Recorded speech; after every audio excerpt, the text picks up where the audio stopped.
त्यानंतर मगाशीच आपण पाहिल्याप्रमाणे की क्रोध आल्यावर आपल्याला काय होतं, तर मनुष्य पशुत्वाच्या पातळीला येतो, पशुसारखा वागायला लागतो, त्याच्या आवाजामध्ये चढ येतो, त्याच्या हालचाली ज्या आहे त्या हालचाली देखील आवेशपूर्ण बनतात. भाषा जी आहे, एरवी असभ्य भाषेचा शब्द प्रयोग न करणाऱ्या व्यक्ती देखील आपल्या असभ्य भाषेचा किंवा मगाची म्हणजे आवत गारी एक मधल्या गारीचा उपयोग करायला लागतो.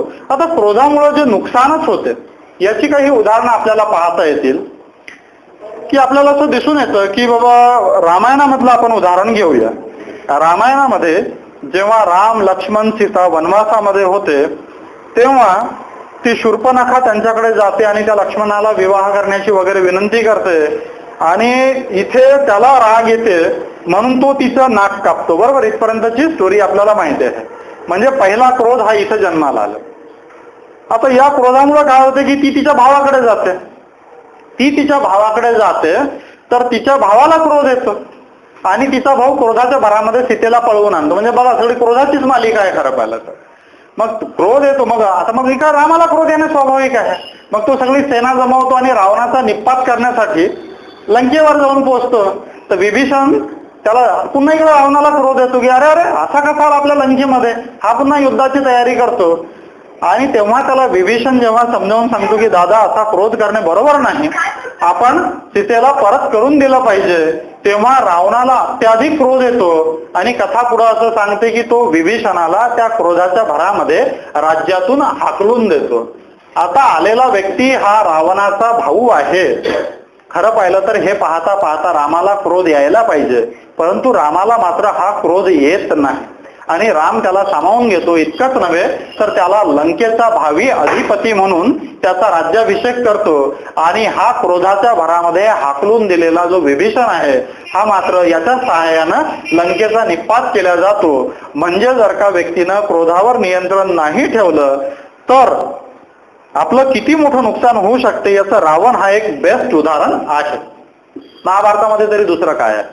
महाभारत म्हणजे एक सुडाचा प्रवास आहे. एक पंशीकर नावाचे लेखक आहेत, त्यांचं पुस्तकाचं नावच आहे महाभारत एक सुडाचा प्रवास. महाभारतामध्ये सगळ्यांना सूड घेतलेला एक दुसऱ्याचा आणि सगळ्याचं जर कुठं कारण असेल तर ते त्या क्रोधामध्ये आहे. महाभारताची गोष्ट तुम्ही सगळ्यांनी टीव्हीवर चांगल्या प्रकारे पाहिलेली आहे की हा जो द्रोणाचार्य आहे आणि द्रौपदीचा वडील जो आहे द्रुपद, हा द्रोणाचार्य आणि द्रुपद हे वर्गमित्र आहेत खरं पाहिलं तर. आणि जेव्हा हे वर्गमित्र असतात तेव्हा या द्रुपदानं त्याला वचन दिलेलं आहे की जेव्हा मी राजा बनेल तेव्हा मी तुला भरपूर सारी धनसंपत्ती देईल आणि तुझं दारिद्र्य मी नष्ट करेल. मग जेव्हा द्रुपद राजा बनतो एक दिवस हा द्रोणाचार्य त्याच्याकडे जातो आणि म्हणतो की बाबा मी तुझा वर्गमित्र होतो, तू तर मला अर्धा राज्य देण्याचं वचन दिलं होतं. तेव्हा दरिद्री ब्राह्मण म्हणून तो याची हेटाळणी करतो आणि याला हाकलून लावतो आणि इथं त्या द्रोणाचार्याला क्रोध येतो. पुढे महाभारताची कथा अशी सांगते की या पांडवांच्या मदतीनं ते त्या द्रुपदाचा पराभव करतात. एक पहिला क्रोधाचा प्रवास आपल्याला दिसतो इथं आणि सुडाचा प्रवास दिसतो. पुढे आपल्याला असं दिसून येतं की मग कौरव पांडवांची गोष्ट आहे. कौरव पांडवांच्या गोष्टीमध्ये लहानपणी हा जो भीम आहे हा सर्व कौरवांना आणि ते दुर्योधन दुःशासन इत्यादिकांना मारहाण करत असतो. याच्या मनामध्ये क्रोधाची आणि सुडाची भावना असते आणि जेव्हा पुढे संधी मिळते तेव्हा हा दुर्योधन यांच्यावर सूड उगवण्याचा प्रयत्न करतो आणि मग त्याच्यासाठी तो द्यूत क्रीडा आहे.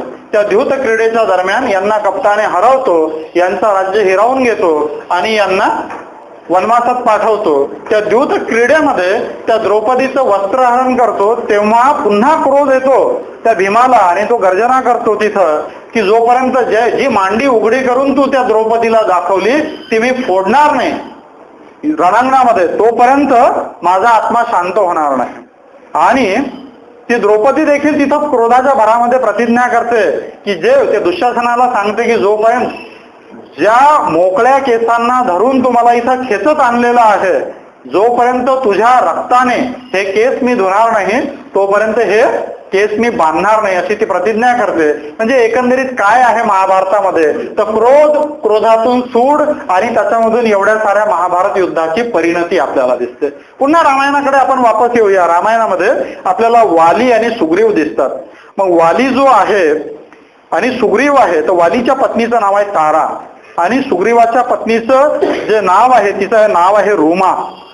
आणि एक तो राक्षस आहे, तो महाभारतामध्ये जेव्हा रामायणामध्ये जेव्हा चित्रण केलं तेव्हा अगदी त्याला प्राण्याच्या वेशामध्ये अगदी असा महिषासारखा दाखवलेला तो राक्षस, तो त्या वालीला गुफेमध्ये लढण्याचं आव्हान देतो. वाली त्याच्या मागे जातो आणि खूप काळ लढाई झाल्यानंतर त्या गुफेमधून जेव्हा रक्ताचा प्रवाह बाहेर येतो तेव्हा सुग्रीवाला असं वाटतं की आपला भाऊ मेलेला आहे, आणि आपला भाऊ मेलेला आहे असं वाटून तो एक मोठा दगड लावून त्या गुफेचं तोंड बंद करून टाकतो.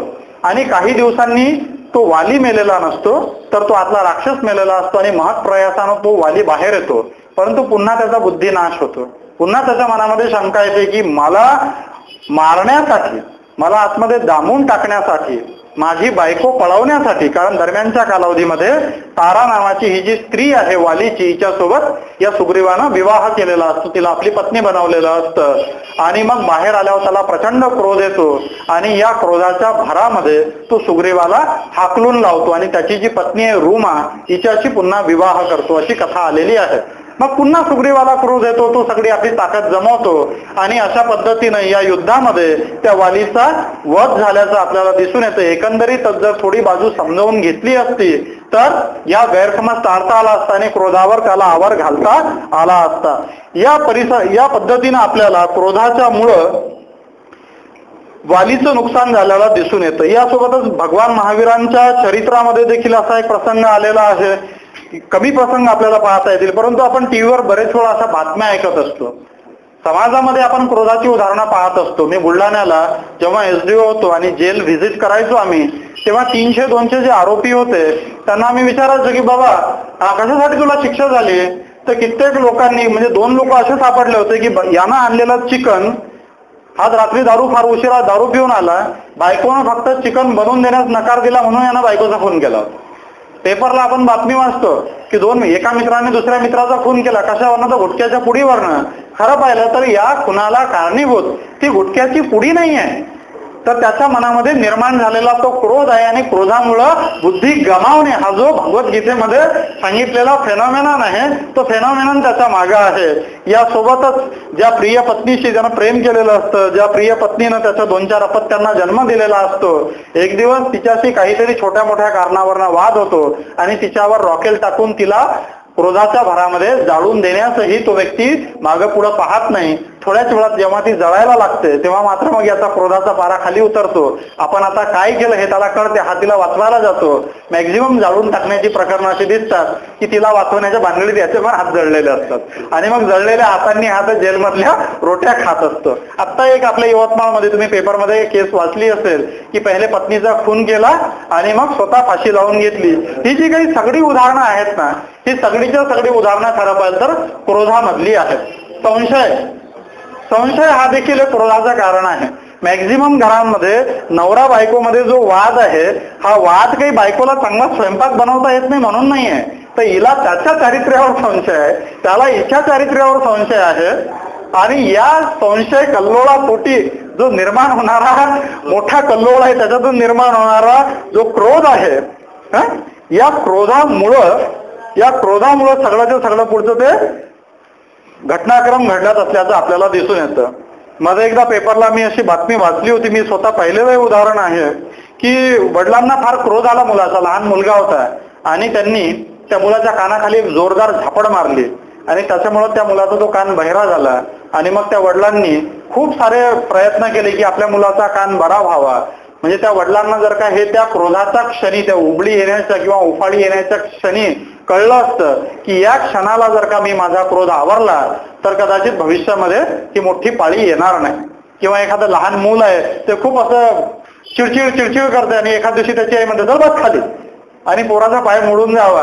म्हणजे शेवटी ही जी सगळी फलनिष्पत्ती आहे ही त्या क्रोधामधून आलेली आहे. तुम्ही लोकांनी शोले पाहिला असेल ना, शोले मधला जो ठाकूर आहे की नाही, हा सगळं आपली ड्युटी वगैरे आटपून घरी जातो आणि घरी जाऊन पाहतो तर काय, तर गब्बरनं सगळ्याच्या सगळ्या मारून टाकलेलं आहे, बरोबर. मग ठाकूर काय करतो की फौज नाही जमवत, क्रोधात माणूस बुद्धी गमावून बसतो, एकटाच जातो आणि हात गमावून बसतो. जर समजा ठाकूरने आपली बुद्धी वापरली असती, जर समजा ठाकूरने जरा फौज जमवली असती तर बऱ्या अर्थानं खऱ्या अर्थानं चांगली लढाई करू शकला असता. मराठ्यांच्या इतिहासामध्ये एक फार छान गोष्ट आलेली आहे. शिवाजी महाराजांचे जे सेनापती होते सरनोबत, त्यांचं नाव होतं प्रतापराव गुजर.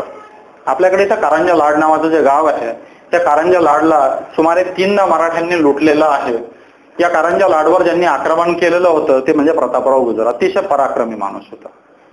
हे प्रतापराव गुजर जेव्हा सरनोबत होते, चीफ ऑफ द आर्मी होते, तेव्हा विजापूर दरबारातला एक सरदार, त्याचं नाव बहलोल खान. हा बहलोल खान मराठी मुलखावर चालून आला आणि या बहलोल खानानं मराठ्यांच्या मुलखाची जाळपोळ करायला सुरुवात केली. मराठी मुलखाची जाळपोळ करायला सुरुवात केल्यावर प्रतापराव गुजर गेले आणि त्यांनी बहलोल खानाचा बंदोबस्त केला, त्याचा पराभव केला. आणि बहलोल खान हा एक क्रुकेड माणूस होता, कपटी माणूस होता. या बहलोल खानानं प्रतापराव गुजरचे पाय धरले आणि माफी मागितली आणि म्हणाला की एवढ्या बारीनं चूक झाली, यापुढे तुमच्या मुलखामध्ये येणार नाही, एवढ्या वेळेस माफ करा, आणि सोडून दिलं. प्रतापराव गुजरनी त्या बहलोल खानाला सांगितलं की जा, निघून जा, तोंड काळं कर, पुन्हा मराठी मुलखात पाय ठेवायचा नाही.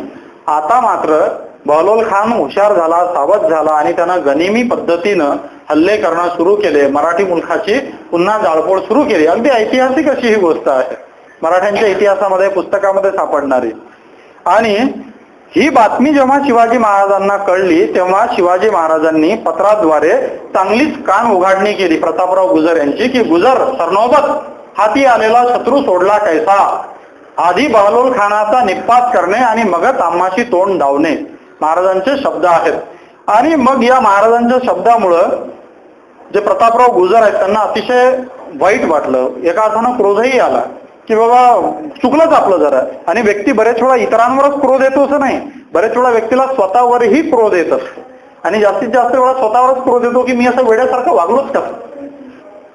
आणि इतरांवरचा क्रोध काढणे सोपं असते, स्वतःवरचा क्रोध काढणे हे काही तितकंसं सोपं काम नसते. मग प्रतापराव गुजर वेडेपिसे झाले आणि त्यांनी असं ठरवलं की आता बहलोल खानाचा निपात करायचा, याची मुंडकीच कापायची आणि महाराजांना नेऊन बहाल करूया. आणि मग बरेच वेळा ते जो कुठे भेटतो हा बहलोल खान, या शोधात ते फिरायला लागले. कोल्हापूर जवळ नेसरी नावाचं गाव आहे. या नेसरी नावाच्या गावाजवळ बहलोल खानाचा सुमारे 33,000 सैन्यानिशी मुक्काम पडलेला होता. आणि तेव्हा दुर्दैवानं प्रतापराव गुजर हे आपल्या सैन्यापासून दूर होते आणि त्यांच्यासोबत त्यांचे फक्त 6 अंगरक्षक होते. त्यांना प्रचंड क्रोध चाललेला होता की असा कसा मराठी मुलूक जाळतो, बघा आता याला बघूनच घेतो. आणि ऐतिहासिक गोष्ट पुढे असं सांगते की प्रतापराव गुजर आणि त्यांच्या सोबतचे ते 6 सैनिक या फक्त 7 लोकांनी 33,000 सैन्यावर हल्ला केला. काही यांनी 100-150 मारायचे असतील ते कापलेही असतील, परंतु प्रतापराव गुजर आणि सोबतचे ते 6 अंगरक्षक मात्र मारले गेले. आज रोजी आपण कुसुमाग्रज यांची कविता ऐकतो. सांगता येईल कोणाला? म्यानातून ओढळे तलवारीची पात, वेडात दौडले वीर मराठे 7. हे 7 वीर मराठे कोणी नाही आहे, ते प्रतापराव गुजर आणि त्यांच्या सोबतचे ते 6 अंगरक्षक आहे. काय कारण आहे? क्रोध. जर विवेक बुद्धीने विचार केला तर कोणीही असं करणार नाही. म्हणूनच तो पुन्हा श्लोक सांगतो, क्रोधात भवती सम्मोहा, सम्मोहात स्मृती विभ्रमा, स्मृती वंशात बुद्धिनाशो, बुद्धिनाशात प्रणश्यती. की क्रोध आला की बुद्धिनाश आणि बुद्धिनाशातून मग पुढे सगळेच्या सगळे विनाश.